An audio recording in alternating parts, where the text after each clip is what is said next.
Okay, this is the December 5th, 2022 regular meeting of BET. The first item on the agenda is approval of the minutes. Would someone like to move the item? So moved. All right, Ed moves it. Is there any discussion? All right, is there a motion to approve the minutes as presented? Again, so moved. Okay, it's moved. All in favor of approving the minutes as they appear in our packets, signify by saying aye. Aye. Opposed? Abstentions? I abstain. I was not here for the meeting. Okay, so Artie abstains. The motion carries. The next item on the agenda is a transfer item. And I believe the first item is the tax collector, and that's to transfer $27,000 to replenish the overtime account due to 2 staff vacancies since the beginning of the fiscal year. Lisa, would you like to expound on that? Yes, thank you. Can you hear me all right? Yeah. Yep. We have extra money in our current salary account because of these 2 vacancies. And we also have money in our temporary account, which we're not using right now, but we've been without a senior cashier and without our full-time cashier since the summer. We're still trying to recruit.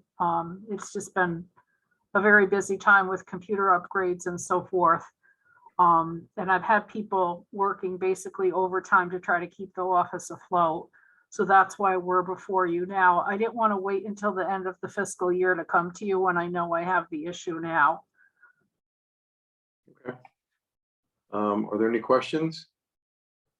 No, but question. Ed, do we need to move the item? Yes, thank you. No, would you move the item, Ed? And So moved. It's been moved. Is there any further discussion?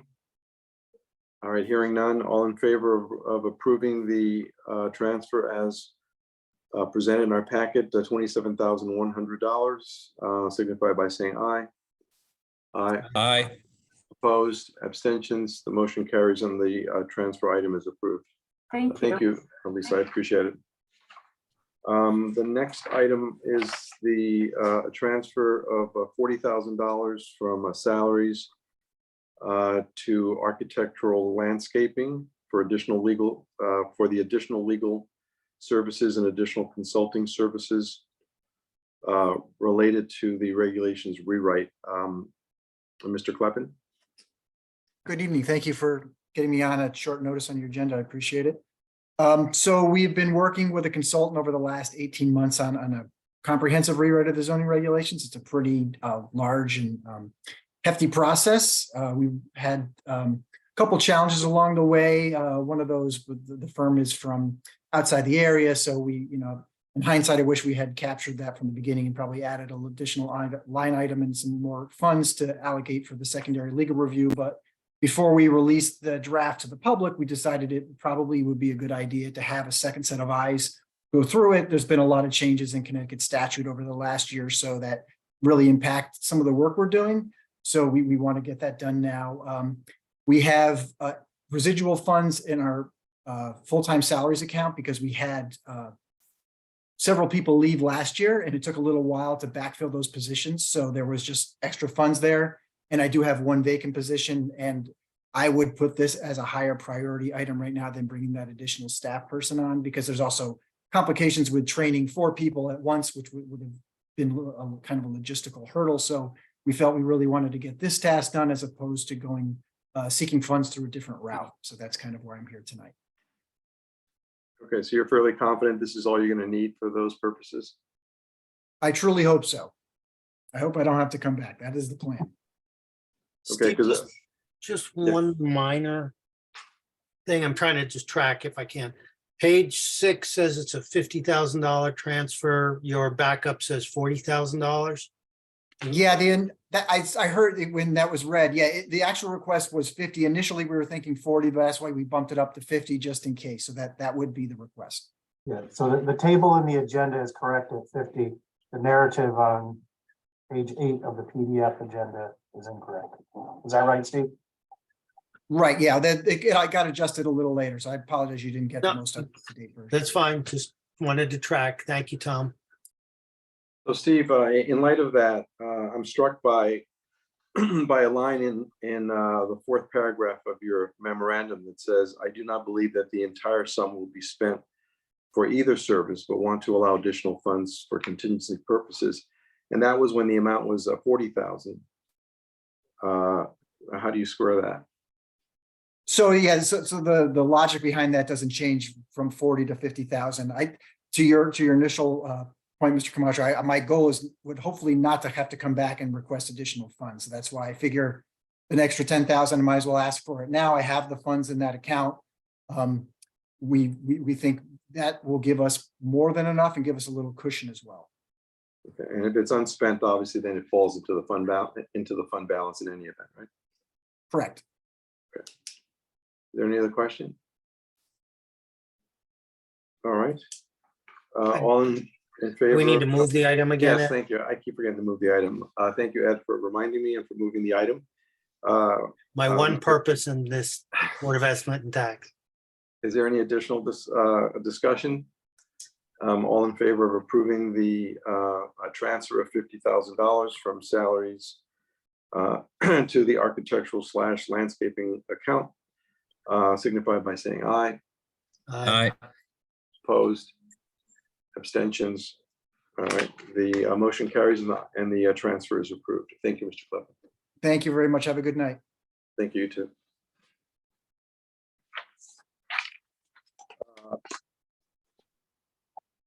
As far as I can tell, those are the only two action items on the agenda. We do have something here from Oak Hills. There is no mention in the memorandum about the restaurant, and I know that we discussed that last time around. But is there any? Is there someone here from Oak Hills? If Yep. not, it's yeah. Alan's here. Oh yes, yes. There you are. How are you? I'm good, thank you. For you. Great. Would you Um, care to give us a brief summary, including the update on the restaurant? Sure. Just a brief summary. After 4 months, we find ourselves doing quite well compared to budget, $157,000 ahead on a net income point of view after 4 months. So, the revenue rounds are up by $140,000, 17,000 lower in our expenses. So, pretty good start for the first 4 months. 2 or 3 things on our agenda. We're currently in strong negotiations with Don Rastanato from Dry Dock about the upcoming season and whether we go with him or what the situation is. I've had a couple of meetings with him. We have another call tomorrow. We put a couple of lines in the sand, I think, here. One being that the actual when is the restaurant open? Because the frustrating thing to us this last year was we never knew when the restaurant was open or closed, and we would just open and close it willy-nilly. So we basically said we need to open from April till October, 6 days a week, lunch and dinner, and in the afternoon. And if you can't do that, then we can't continue this arrangement. We also spoke about having a breakfast, continental breakfast available during this time period, because people really want to have some coffee and stuff like that. And the third thing we look at is also basically to have an inexpensive golfers menu there available all times on the menu, so it can cater to everybody that comes in there. And these are 3 things that he has to do. Obviously, the biggest thing here is agreeing to open the restaurant, have it open during that time. I don't care if it's raining. I don't care. People have to know that the place is open. So we have another meeting with him, Joe and myself tomorrow, and we'll let you know how that goes, basically. What's the issue with the back rent? Has that been resolved? We have received partial payments so far. We received the last payment for the last fiscal year. We've received the numbers for the first quarter this year, and of course, checks in the mail situation. Obviously, we will not proceed any further until we get full payment for what is owed. But I believe that's coming very soon from what I hear. So that's where we're at as far as that's concerned.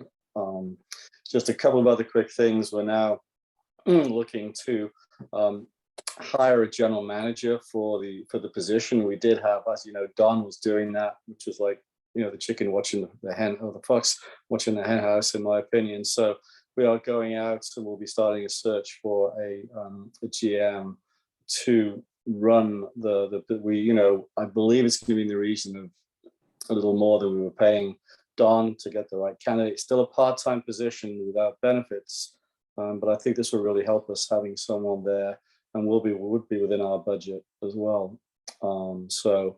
And the third thing, we're also looking now from the pricing perspective, because we'll be doing the budgets, from pricing for next calendar year. And what the authority is looking at is, obviously inflation is going up, everything is going up. However, we think it's important to hold firm on increases for Norwalk residents. So when we put any increases in, which we probably need to do maybe on a $1 to $2 situation, will skew them more, hopefully, to the non-residents rather than the residents, is what we're looking at from a philosophical point of view. I'll take any questions that we may have. Are there any questions? Nope. Okay. When you said that you're not going to, you won't be proceeding further without the back rent being paid up, what does proceeding further mean? Don't know. I have to check with Joe to see what he says, basically. But I mean, I am prepared to, under the terms of the lease agreement, it's a 2-month notice with cause and a 3-month notice without cause. We have the 2-month notice, with cause, because he hasn't paid us any rent yet. So, plus he also sent him a document on October the 8th, which he didn't read for a month, and then finally got back to us, 2 weeks ago. So we'll see what happens at our next meeting, I think. No other questions? All right. Thank you. I appreciate the information, the update. Thank you. Thank you for your time. Bye-bye.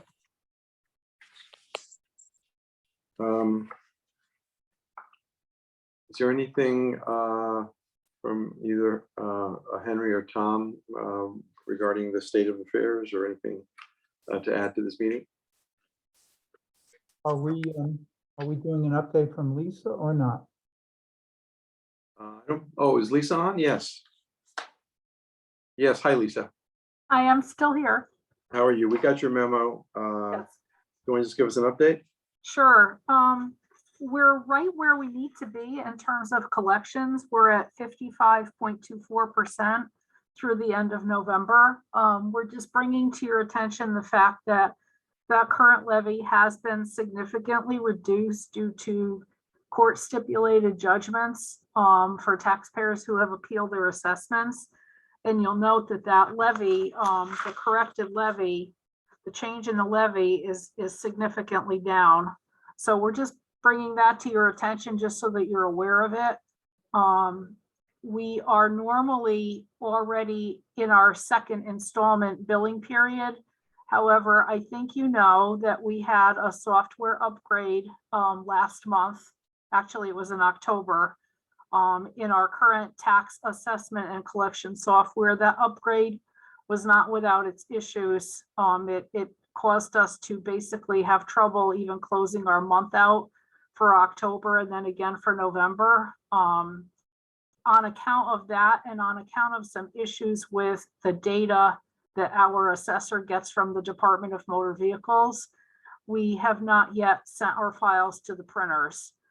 There's still a chance we might be able to get caught up this week. That's what we're kind of hoping for, but we're relying on the vendor to make some changes so that I can run those exports. That's the bad news. The good news is, on other fronts, we're moving forward with what's going to be our software conversion in February to an entirely new vendor. My division has been basically meeting with them once or twice a week on our data conversion on their programs. That is going very well. And the collection agency that the Common Council approved for us to use for those motor vehicle accounts that we put in suspense every year, that mailing will probably go out within the next week to 10 days. So we do anticipate seeing some activity, some collection activity from that.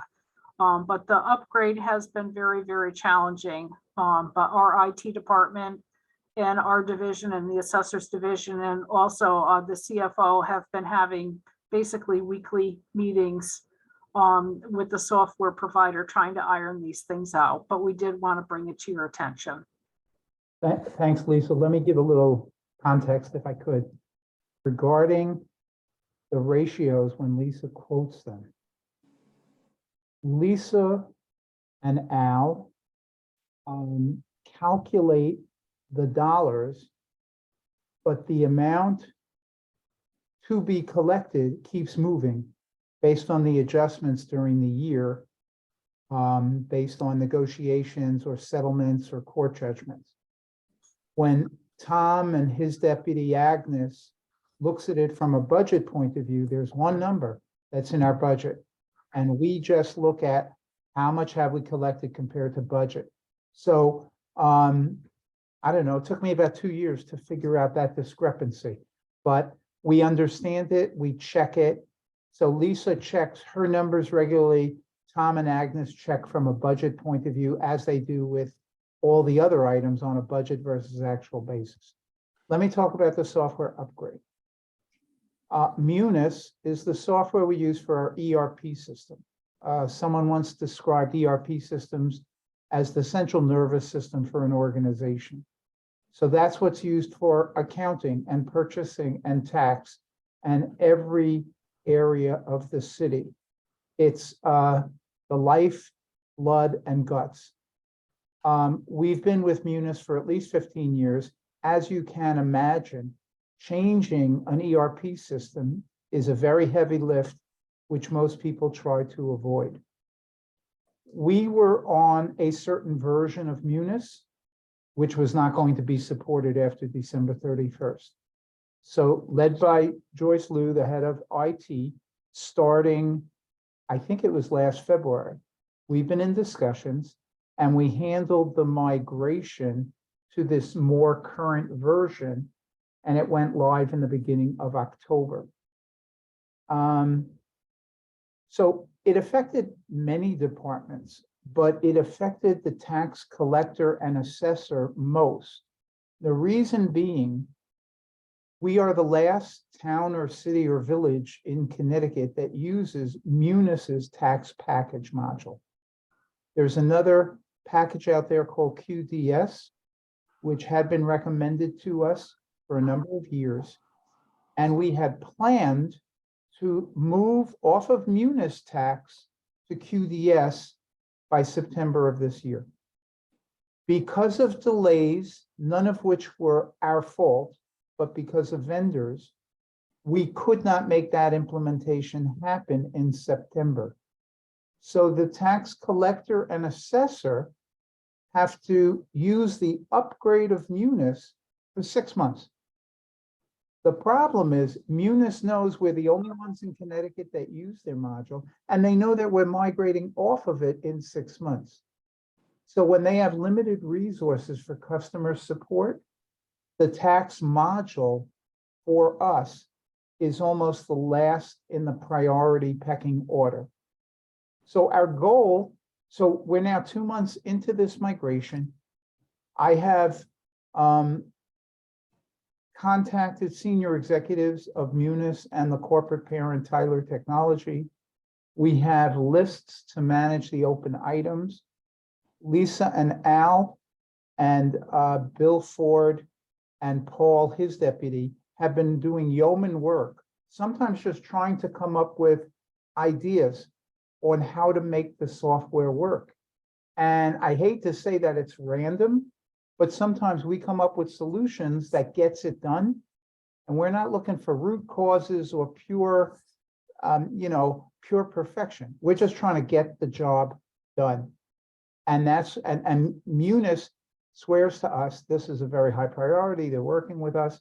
So our goal right now is to get the computer systems and our data to the point where Lisa can run her important processes, printouts, hand it off to her printer, and get those tax bills out on time in the next 3 weeks before we hit the end of the year. It's literally day by day, we're watching what happens, what's working, and how do we get it done. In addition to that, because we have taxes on motor vehicles, we need downloads from the Connecticut State Database. And there have been problems with that database. So lots of stuff going on. We have a lot of resources and people focusing on it. And I hope within a week or two, we'll have even more better news. But just to give you a little bit of flavor of what's going on and why. Thank you for that. Welcome. Are there any questions? No questions? Okay. Is there anything else that we need to discuss? I would just let you know, Tom and his deputy Agnes have done a really good job prepping for the budget season. When we now have a full complement of people, so during the summer, they were able to get the data and the databases and organize the information and organize the computer systems. We had packages that went out to every department. I believe it was early November, Tom?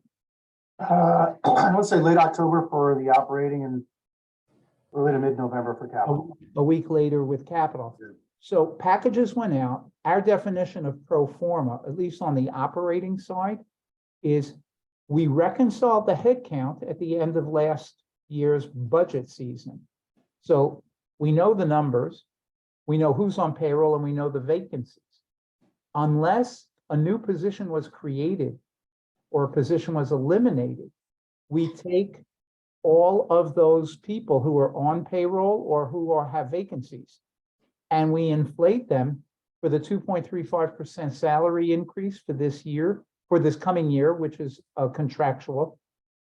And then there are numerous people who get step increases. So when we prepare a package that goes out to each department, the pro forma number for salaries reconciles to the head counts. Okay, and as I said, unless there's a new position, we should be in sync. And that was a great deal of, caused a great deal of the problems in the past. In addition, we looked at every line item. And Tom and Agnes look at history. A year ago, the forecast for the end of 2022, the current year's budget, and then based on historical reference, combined with what they spent last year, we come up with a number that's a target. The mayor gave us a 3.5% target that should not be exceeded by any department. We explained to the departments, they may have individual line items that are going up higher, but they should find savings in other line items, so their total budget doesn't go up by 3.5%. Having said that, sometimes it does because of reasons. Tom, Agnes, and I are now in the middle. We just started today, I think, Yep. with individual meetings with every single department, where we sent them out those packages, they came back and input their requests, and now we sit with them, and usually we look at what's different from the pro forma. If you come in at our pro forma, we have nothing to talk about. If there's an increase, we want to know and understand. That's on the expense side. Also, we look at the revenue. So we're going through that process. When we finish, we will sit down with the mayor, give him our reactions to this whole dialogue. And then in early February, the mayor and I guess, come out with our recommended operating budget. On the capital side, it's a little bit more telescoped. Each department puts a list in priority order of the capital items they want. It's a 5-year view, and we compile them, review it with them, with the meetings with them, and then it goes to planning and zoning that gets a shot at it. Then it comes back to the mayor. So I come out with a recommendation, planning and zoning comes out with a recommendation. Then the mayor comes out with a recommendation. And as you know, on the capital side, you guys put the ceiling and the council is allowed to shift the individual items. On operating, it's the opposite. The council sets the cap and we work with you. You have all your hearings and we look at shuffling the numbers to get to the same number. So you know the process. So my point is, we're well in the process, but we are far ahead of where we've been in prior years. The numbers are solid. They've been reviewed. We now have 3 people that put a set of eyeballs on all the numbers. And we're able to have more efficient discussions where we could focus just on the differences between the pro forma and the requested, so that we can present data to all of the decision-making bodies accurately and on time. So knock on wood, no jinxes, but so far so good on the budget side. Is the 3.5 pro forma higher or lower than it was last year? I have a vague recollection that it was slightly lower last year. Yeah, this is a special that Tom and I love to talk about. I think in the end, we had an increase of a little bit over 4% last year. What in our discussions, and it was really good, I have to thank the mayor for sitting with us early in the process to give us guidance. But the goal is, let's say we get all the departments at 3.5%. I'm talking city side, I'm not going to talk about the Board of Ed. We also have things that in my mind are what I would call less controllable, which means we can't control. For example, health insurance, pension contribution, OPEB contribution, and debt service. And I'm estimating that those numbers are going up 7 to 13%. Okay. Debt service is going up because we keep increasing our borrowings, and I don't have to tell you what's going on with interest rates, but we can calculate it to the penny. But the point is, those are increases that we have to afford. So the discussion I've had with the mayor is, let's assume everybody came in at 3.5%. If we have items that are over 3.5%, I have volunteered without a gun to my head to take the rainy day fund and draw that down to moderate the tax increase to our taxpayers. We're very worried about our current economic situation. We have stagflation. We have inflation that has come down a bit, but still is significant. We had 2 quarters of recession. This last quarter was good, but economists that I see expect 2 quarters of negative growth next year, but we're not going to have ARPA or COVID money to bail us out. We're worried about taxpayers being asked to work fewer hours, possibly losing jobs.